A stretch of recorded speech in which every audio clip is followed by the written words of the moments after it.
Let me say a few words for our speaker, even though it was tough to choose what to mention and what to leave out from a lifetime of achievements in atmospheric sciences. So Professor Alpert studied at the Hebrew University of Jerusalem up to his PhD degree, and afterwards continued his research at the Harvard University. He served for many years as the head of the Department of Geophysics and Planetary Sciences and Porter School of Environmental Sciences at Tel Aviv University. His research focuses on atmospheric dynamics, climate, numerical methods, limited area modeling, aerosol dynamics, and climate change. And he's the author of 3 books and I think more than 300 publications co-author. His scientific achievements include the novel factor separation method, which is well known to many of you, I guess, in numerical simulations. And more recently, a methodology for monitoring rainfall using cellular network data. All these methodologies have been widely used in many applications from numerous groups around the world. Pinhas continues to supervise a pool of students, postdocs, and researchers, providing the scientific community with excellent scientists. And I think there is not a single time that I've met him around the world when he didn't do what he does best, is to transfer both his scientific knowledge and his enthusiasm for science to the next generation of scientists. And thank you again for being here, and we look forward to your presentation.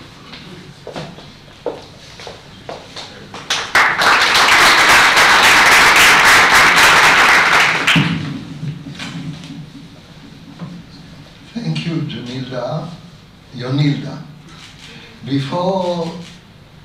Before I start, I want to make a couple of comments.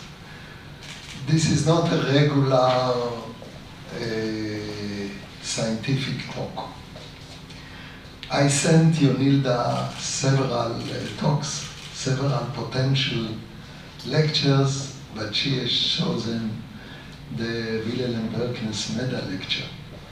I'm very excited that yours is here, this year winner of the same medal.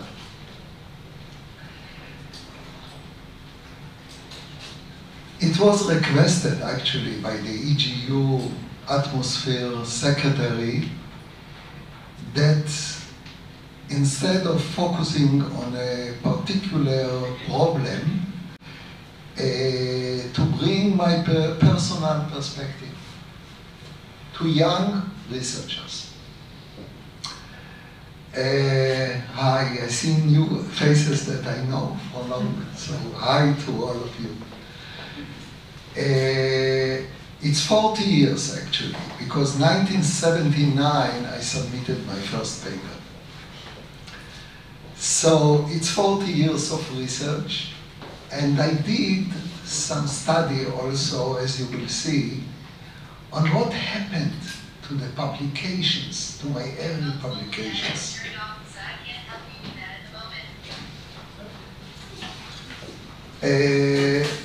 I like to talk about it, although it is embarrassing sometimes. So I thank again Yonilda for proposing that, and to my hosts, Jos Lelyveld and Jean Skia.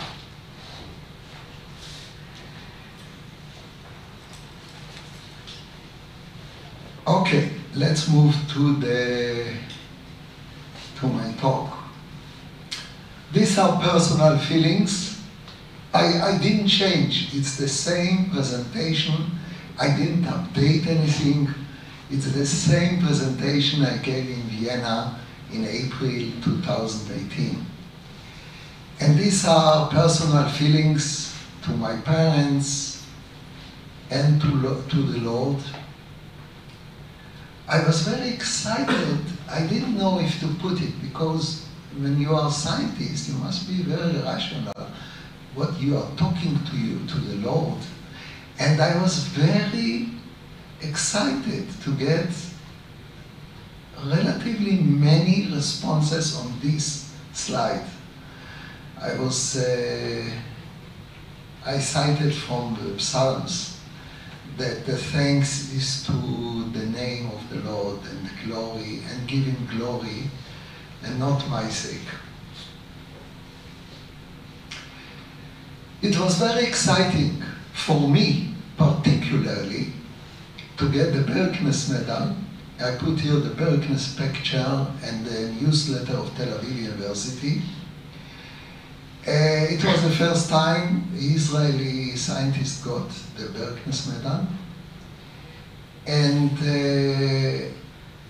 I want to bring you some few words about Berknes, Wilhelm Berknes, who was born on you can see here, 1862, and passed away in 1951, and he's considered to be one of the founders of modern meteorology and weather forecasting. The reason I was excited is because I was teaching about Berknes in my classes for many years. So I want to talk few words about his vision, which I liked so much, on scientific weather prediction.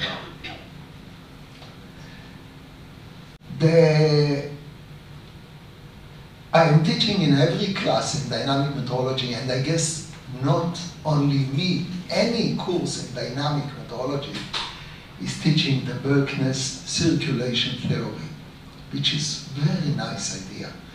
But what I liked more is his paper from 1904, 115 years ago, which is not so well known, in which he did the prognostic step. He was suggesting almost 50 years before meteorology went to numerical weather prediction. He was suggesting the time will come, we'll be able to solve 7 equations with 7 different variables, and he listed these variables: pressure, temperature, density, humidity, and the 3 wind components.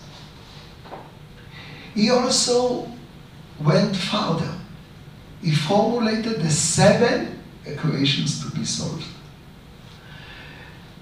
The 3 equations of the Newton second law, the mass conservation, the equation of the state that ties together pressure, temperature, and density, and the 2 equations on energy conservation, the first and the second law of thermodynamics. And he did a big mistake. This is what I say to researchers.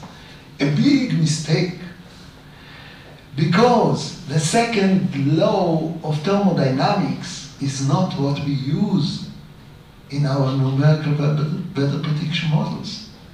We use instead the water vapor equation, as Richardson did his first experiments in 1922 published, and Eliassen did some review on this in 1999.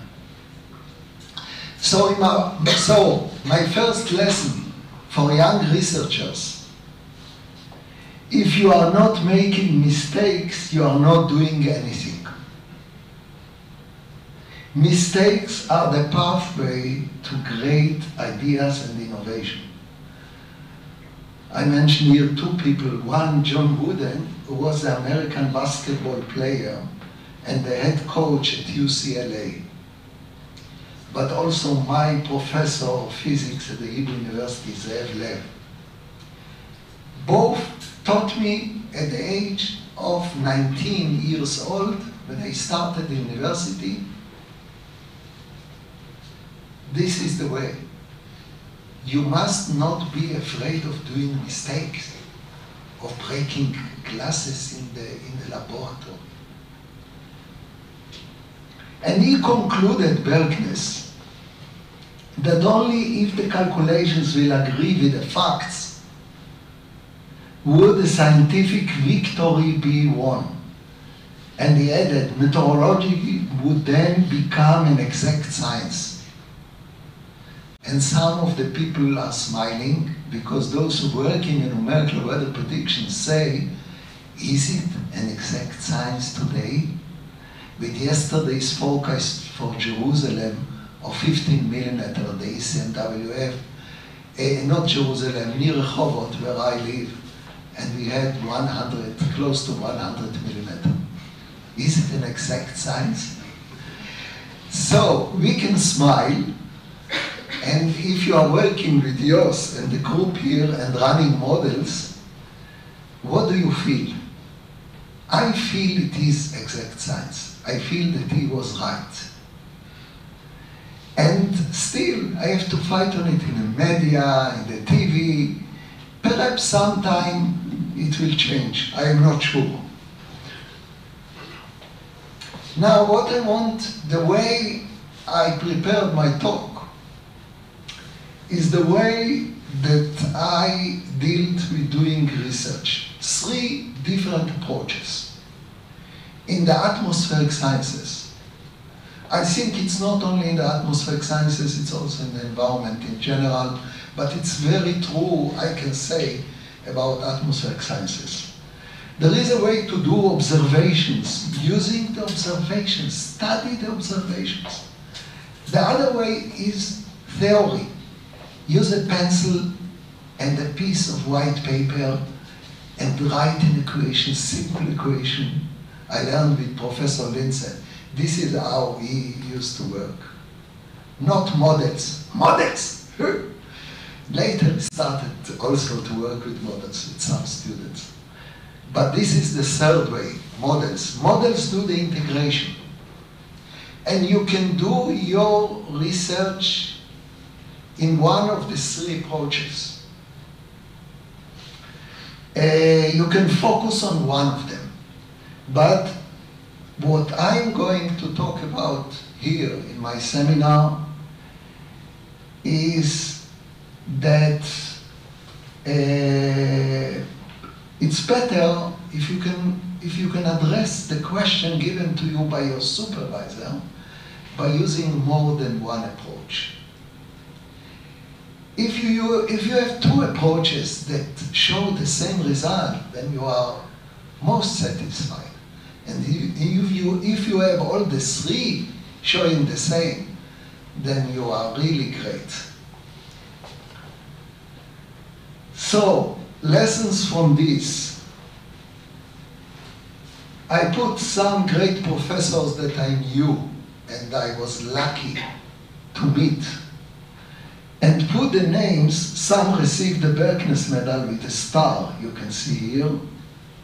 But I put them, I have talks with all of them. Some of them passed away. But some of them were focusing more on, can I use this or have a laser? Okay, for example, my postdoc supervisor, Linson at Harvard, he liked theories and concepts. Fedor Messenger was working with models. Joe Egger was working with models and observation. Yoram Kaufman, late Yoram Kaufman from NASA, he was working with satellite data observations. And you can see I put the people, perhaps they will not agree with the place where I put them, but they combined sometimes 2 approaches. Now, there is a laser that I can point, which is easier, or if not, I will use the, okay. There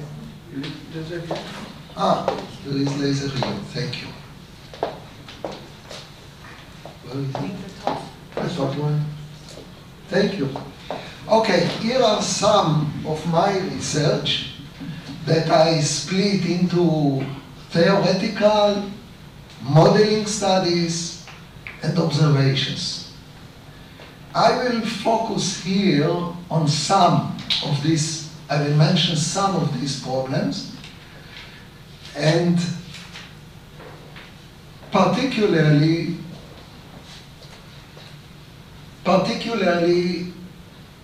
I will focus on these examples from my research, from theory, from models, and from observations.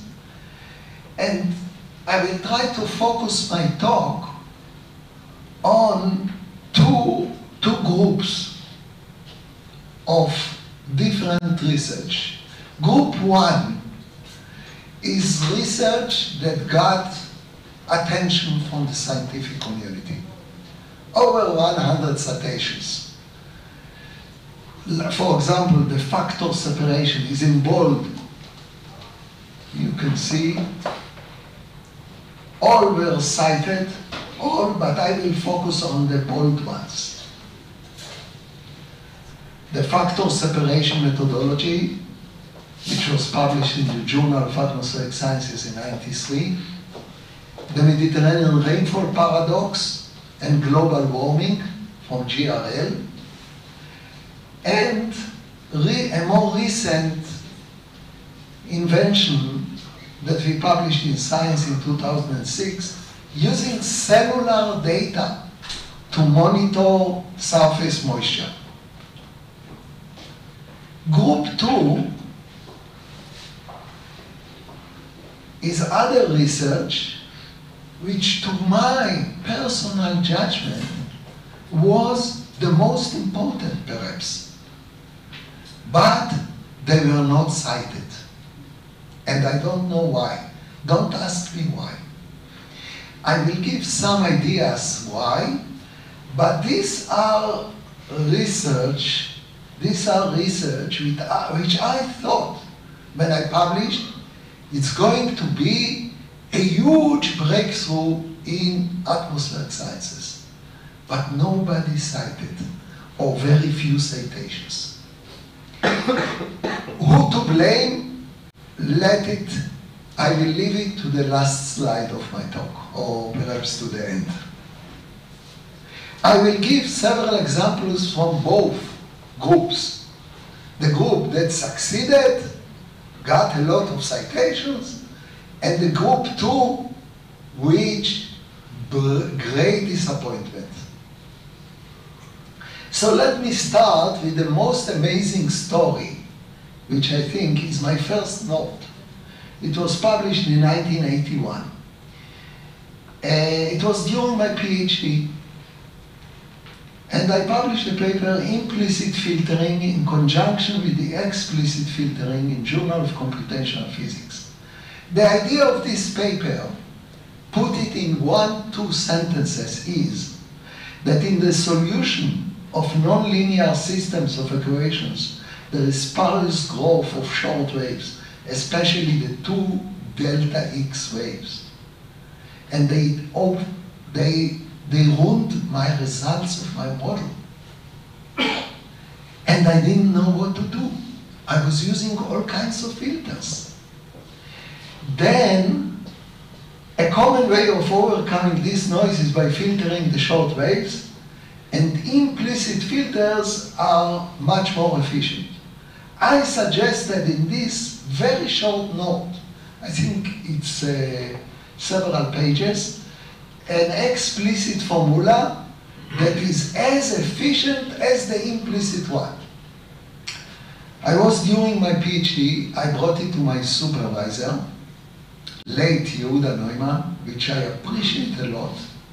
And he told me, I don't understand what you wrote there, send it on your name. And it was immediately accepted to JCP, which is a good journal. But the amazing thing is, it was published in 1981.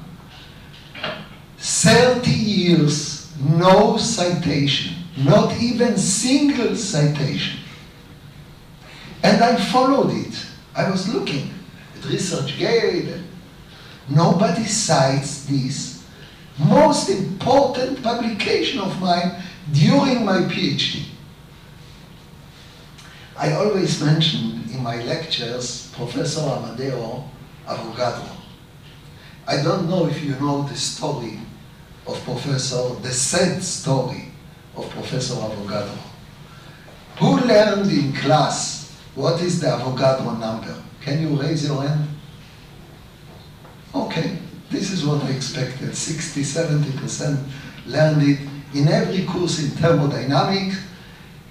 He published Avogadro in 1811 He published the Avogadro, it was not called the Avogadro law, sorry, it should be with an A. Avogadro law. He published there is a constant number 6 multiplied by 10 to the 26, which is the same number for all gases. But should it be 10 over 23? This is, I think it's 10 by 26. I should check. I remember like this. Okay, this it depends also what. No, I think this is what I found.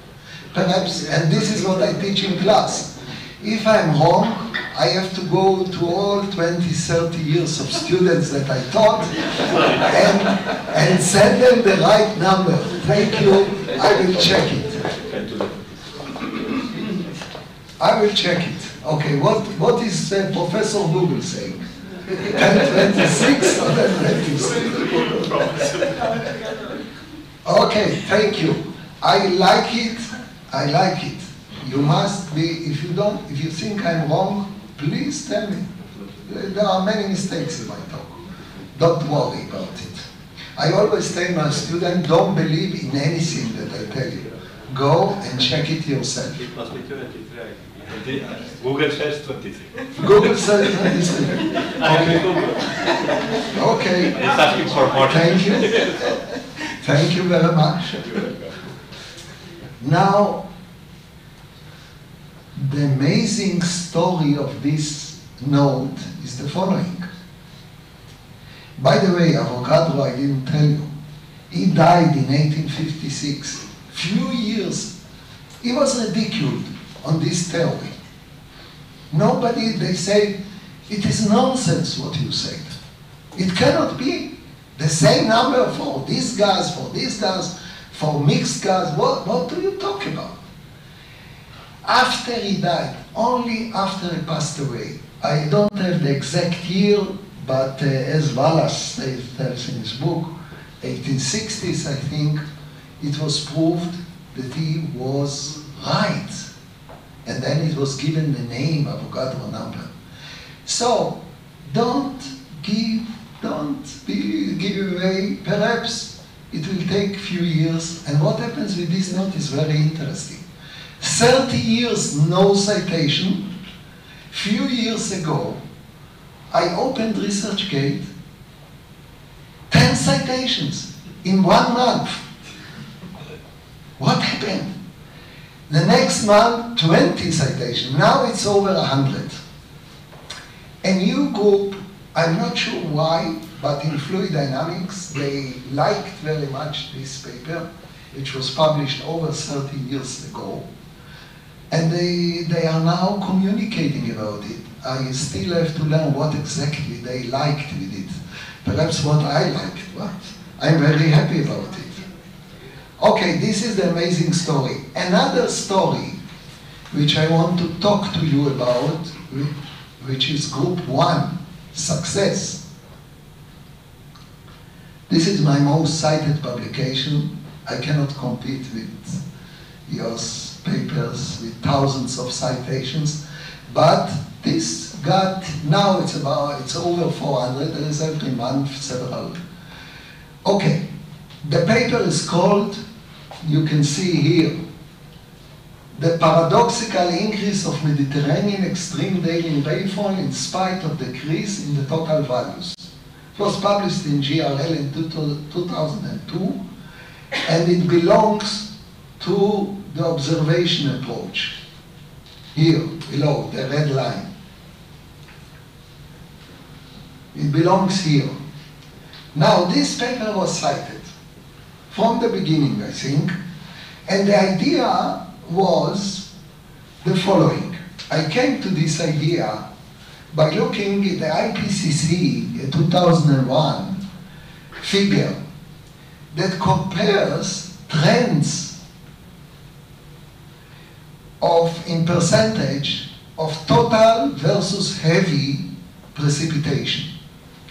Now, as you can see in this graph, in percentage-wise, in most of the regions, they go together. For example, if you take Australia, Southeast Australia, This is a heavy precipitation, and the full bar is total precipitation. This is common in many places, like West USSR. The heavy precipitation went up by about 4%, and the total precipitation went up by 1% or so.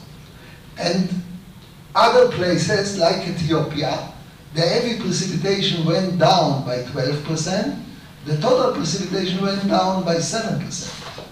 So most of the locations, they go both the same direction. The heavy precipitation goes up when total precipitation goes up, and the opposite also. But there are some places, like in this case, North Japan, the heavy precipitation goes up, the total precipitation goes down.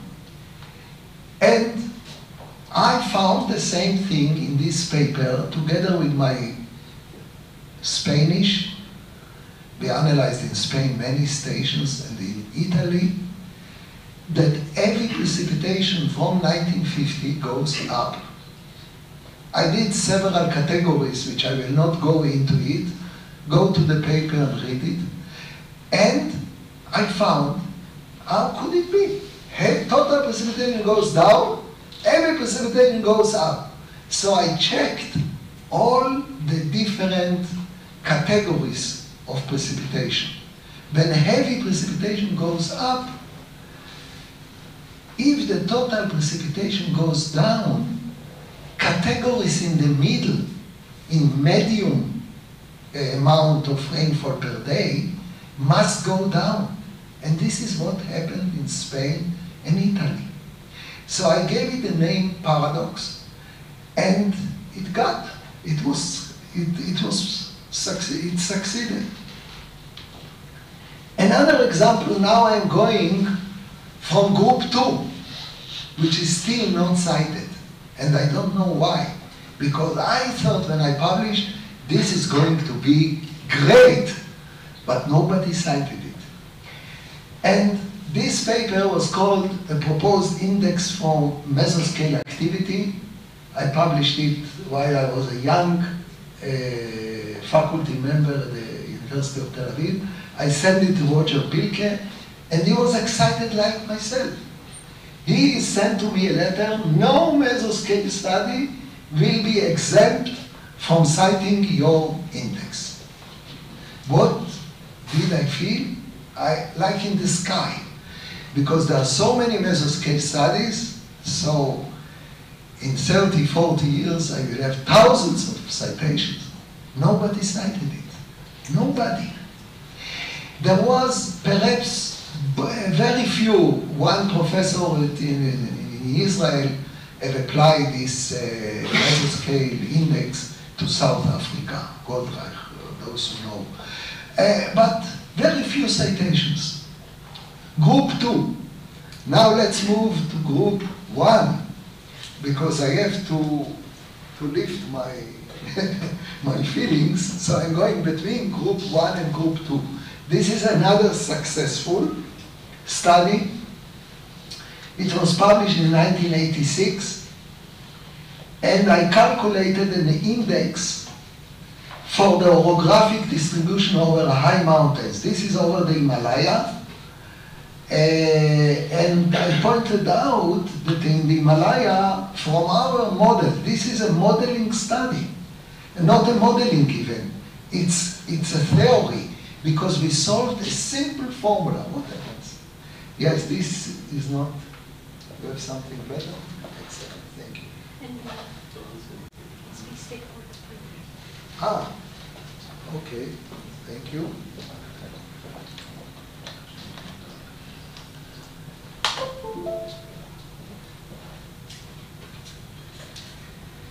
I was very excited about being able to say we are having 3 peaks of precipitation over the Himalayas. You see it goes up to, this is the height of the mountain in kilometers, close to 6 kilometers. 1 peak at the foothills, another peak here at about 2 kilometers, and the third one at about 3.5 kilometers. No, sorry, even a little higher. This is about 4 kilometers. I wrote to Indian scientists to ask, do you know if there is another peak of precipitation at about 4 kilometers? But nobody could answer because there is no rangages at these heights. Above 2-3 kilometers, there were at that time only 3-4 stations. You cannot produce a line like this of 3 peaks. But what I had supported the first 2 peaks. One is the foothills, which is the world peak. I forgot the name of the station. It's in Guinness Book. 14 meters of average precipitation per year. You know that. And this is the average. So some years it's 22 meters, and some years we're talking about Cyprus, Israel, we are thinking about 22 meters. It's when we have 1 meter in North Israel, we are very happy. And you have also here some stations with 1 meter, 1,000 millimeters, yes, at the mountains. Okay, so this is the peak, the world peak. And then another peak there, I got evidence, but not for the others.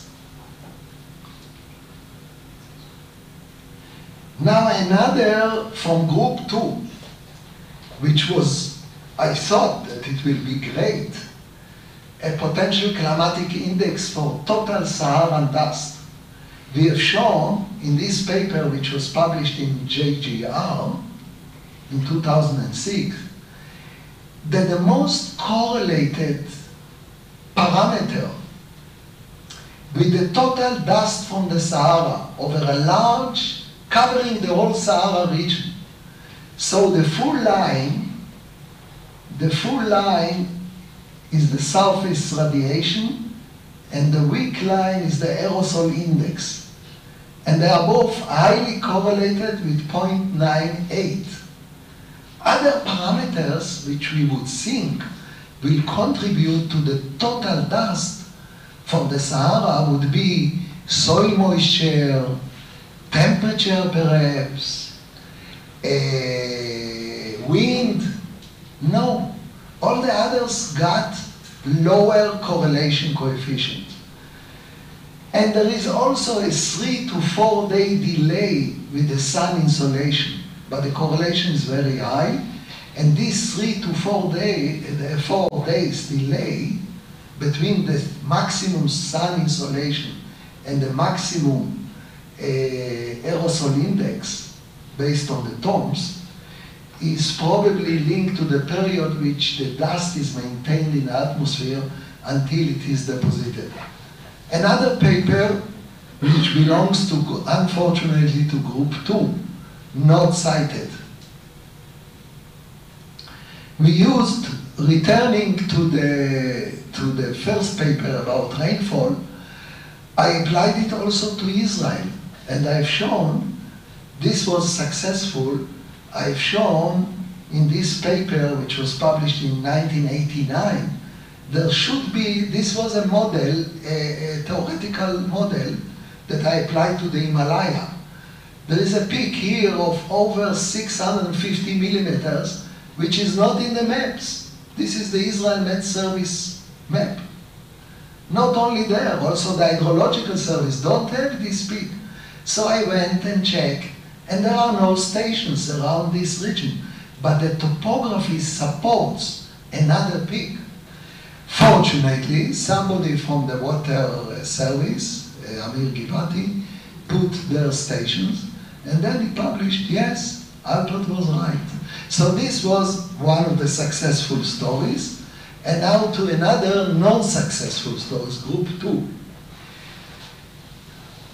The paper is called a shallow short-lived meso-beta, it should be beta, cyclone over the Gulf of Antalya, Eastern Mediterranean.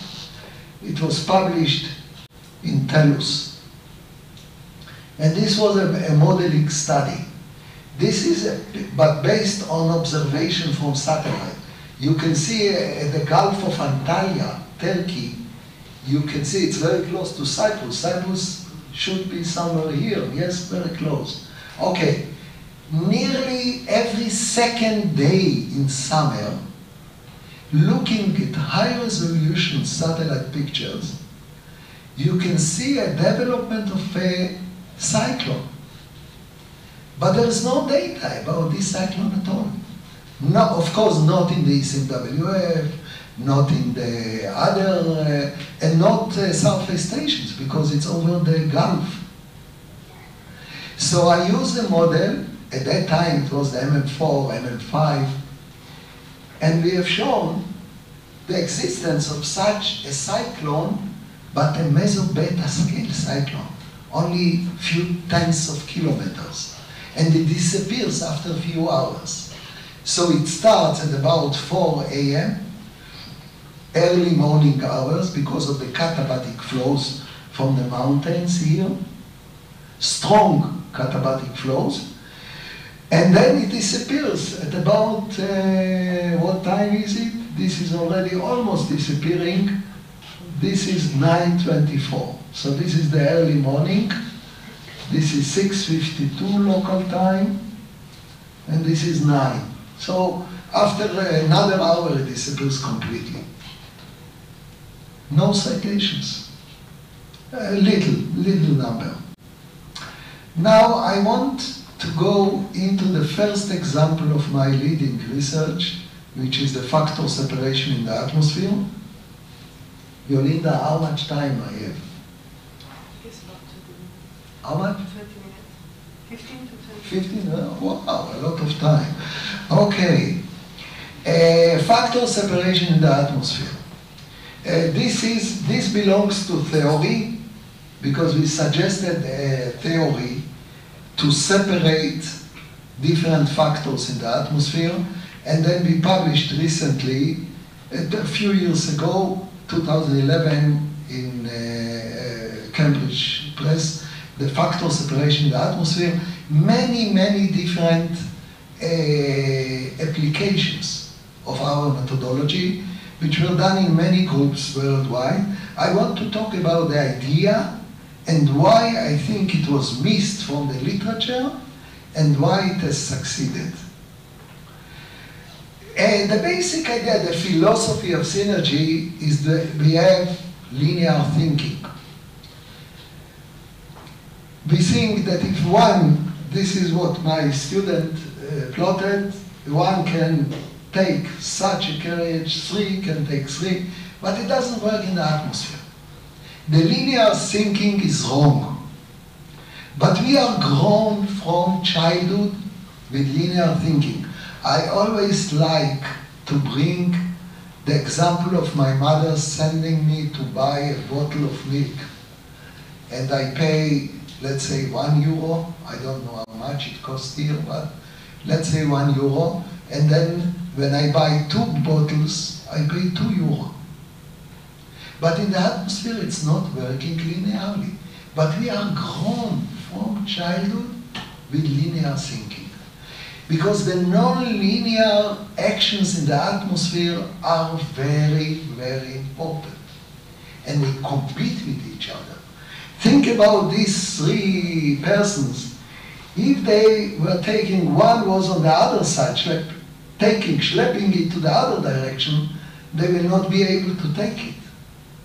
In the atmosphere, there's a competition. Sometimes one factor takes to this way and the other factor takes the other way.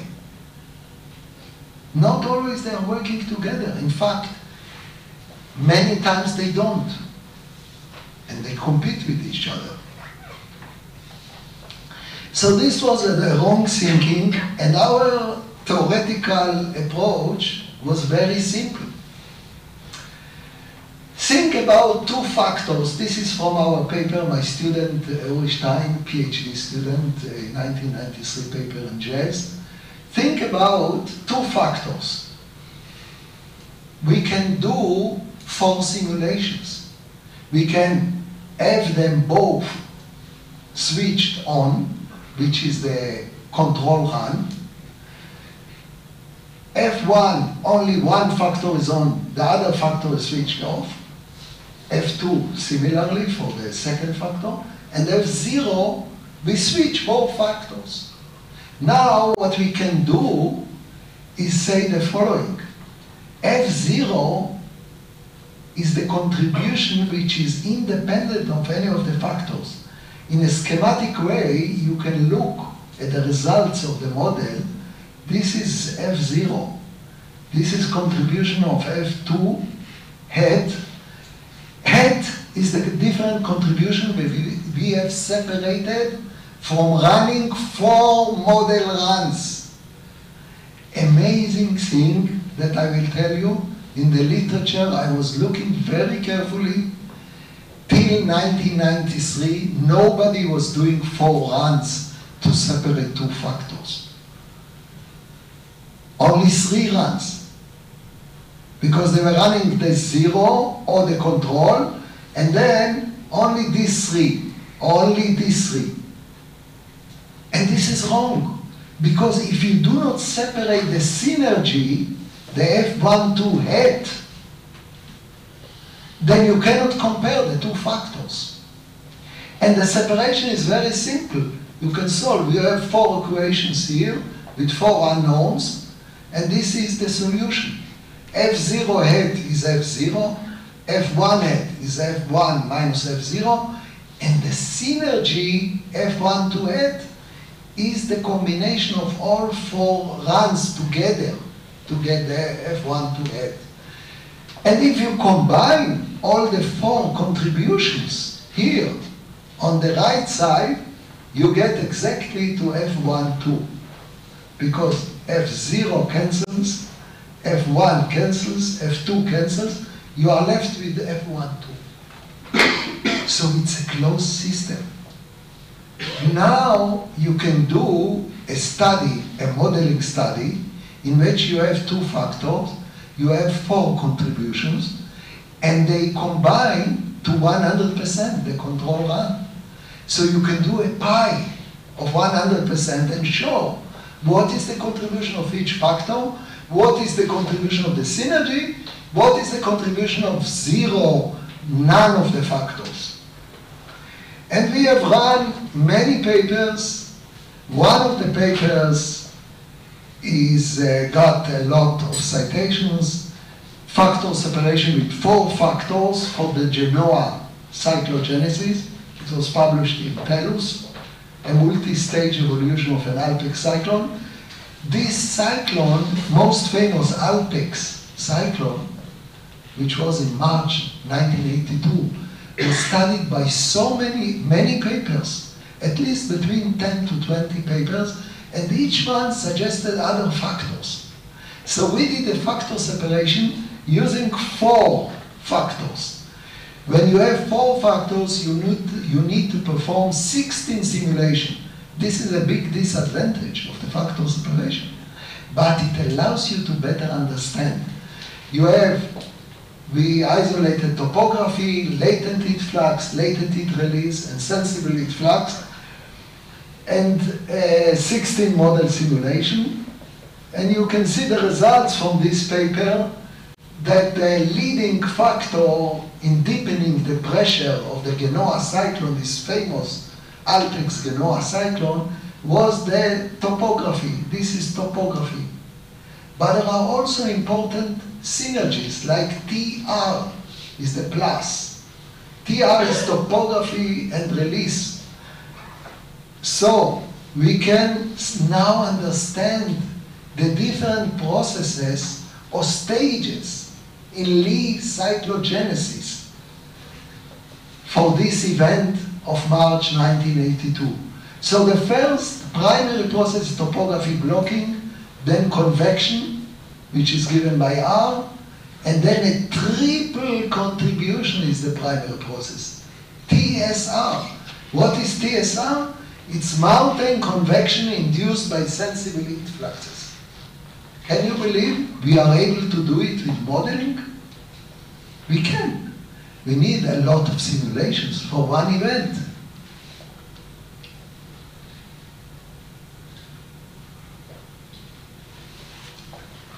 This is another example from climate global warming. that I published jointly with Roger Pilke and other, Setu Raman. And the two factors were greenhouse gases and water. When I showed it, it was actually the roles of cloud, greenhouse gases, and their interactions in global warming. In this case, I used a table from the Houghton famous book, Global Warming, the Complete Briefing. He was the chairman of the IPCC for many years.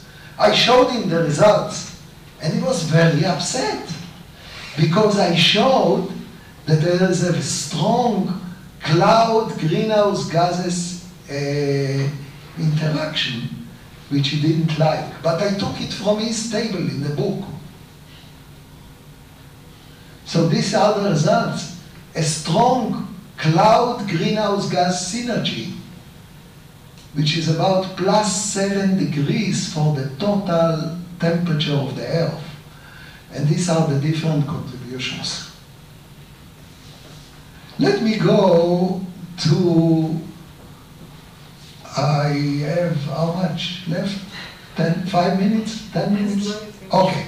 So let me give another example of group 1 of most leading research, which was the cellular monitoring of the environment. And this is certainly an observation approach, and the success here is due to interdisciplinary thinking. My partner, Professor Messer, is from electrical engineering. She is doing smart signal processing, and together with our student, Artem Zinovich, a PhD student, we proposed it. And the idea is to use the signal which goes between antennas for cellular communication, not what we use in our cellular phone. We connect to a base station, but they register the communication in the microwave between the towers. You have it also in Cyprus. Manfred Lange submitted jointly with me a proposal, but we couldn't get the data in Cyprus. Perhaps today it is possible, I hope. Anyhow, the advantage is great because measurements from the wireless network can be used for environmental monitoring. We use the RSL, which is the received signal level, in the microwave between the towers, because they have what is called power control. And this is huge amount of data. Compared just to Israel, they have about 400 rainfall stations, and we have about 10,000 links. 10,000 links. That means you have integrated rainfall over a line. It's line integrated data. We published about 30, 40 papers about it, and there are a lot of interest in the world. By the way, we suggested that real-time flood warning can be used. We showed it in an example in the Dead Sea area.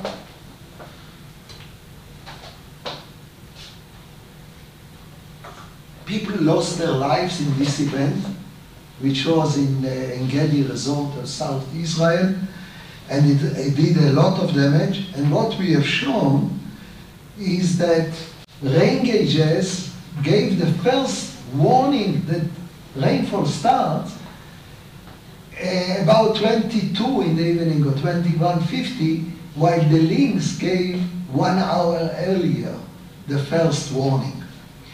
We won on this the World Intellectual Property Organization Award, the UN Award, for the best invention to predict floods using cellular networks.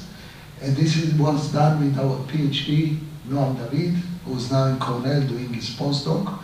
And we also got from the Popular Science Award of flood warning in the topic of security. We can also monitor moisture. We published in GRL last year, 2018, that we get better moisture monitoring than the ECMWF.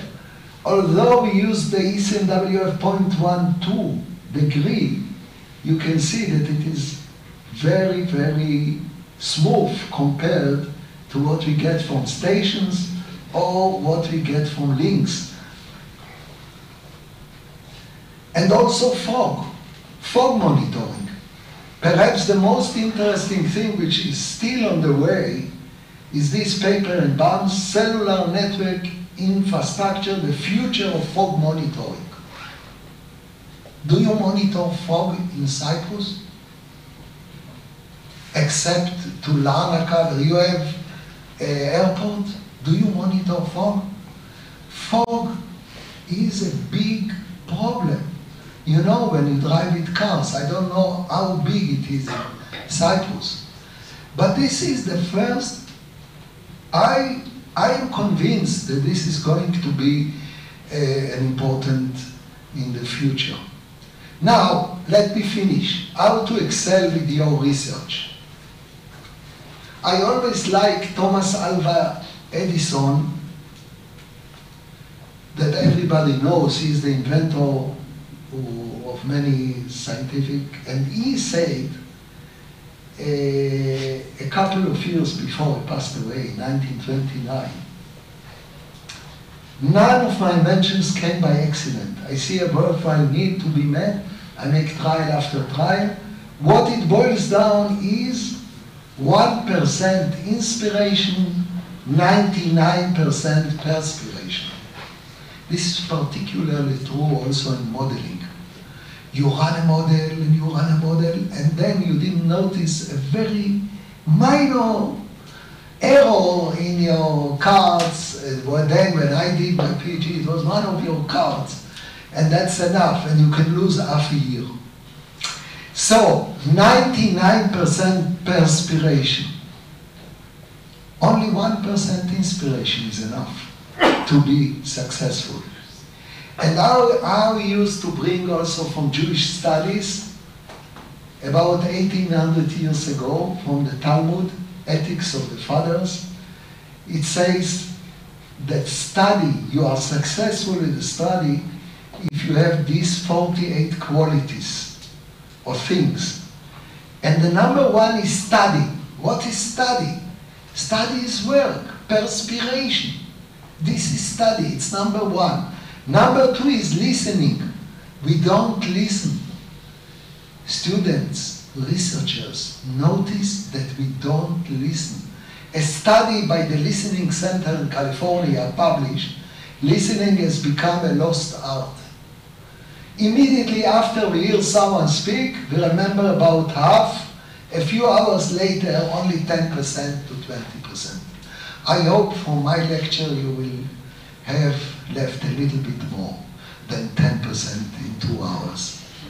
Who knows? Okay, so my 3 takeaway messages. It seems impossible to predict which research will become a scientific breakthrough because several reasons. Avogadro example, the message came too early. Don't give up. Perhaps it will take 30 years, like with the implicit filtering paper that I published, and perhaps after. So what? We have to think about that we do the right thing. Perhaps our message was not clear enough. Perhaps our message was not strong enough. And perhaps it was not given the right exposure. Perhaps it should not be number 4, but number 1, I'm not sure. And the example I always like to bring to the students is Coriolis force. Why Coriolis force? Coriolis published it in 1835, his paper. Everybody now calls it Coriolis force. But you know who developed the Coriolis force formula? Laplace, 1778, in 2 papers, 1778, 79. And then I asked the students, can you explain why? Laplace published it over 50 years before Coriolis. Why do we call it Coriolis force? Do you know the answer? Anybody here can say what's the answer? Coriolis gave it the right exposure. He explained the meaning that the wind in the northern hemisphere is turned to the right because of the circulation of Earth. He gave it a physical explanation. The one who developed not simple formula to develop, you should do it in class. It's not simple, but it's one page of algebra. Laplace did it, but Coriolis gave it the right exposure. And what is preferred? My last point, concentrated or spread topics, concentrate your efforts on different direction approaches. The answer is a very personal decision. It's more difficult with spread efforts because you have to really go down in each direction, in each approach to get to the papers and to most updated publications. But the most important thing is do what you love, what you are curious about. Because if you like it and if you love it, then you have better chances to be successful. Thank you very much. I think this is my last. This thanks to all the people. I didn't mention all the students, it's impossible, but I put all the people that I worked with. Shimon Krichak is the #1, worked for 30 years together, and he published here also at the Cyprus Institute, and other people, and Rana Samuels, who passed away at the age of 42 with 4 little children, but she was wonderful. So these are the list of people that I worked with, and I have to thank them all, and thank you.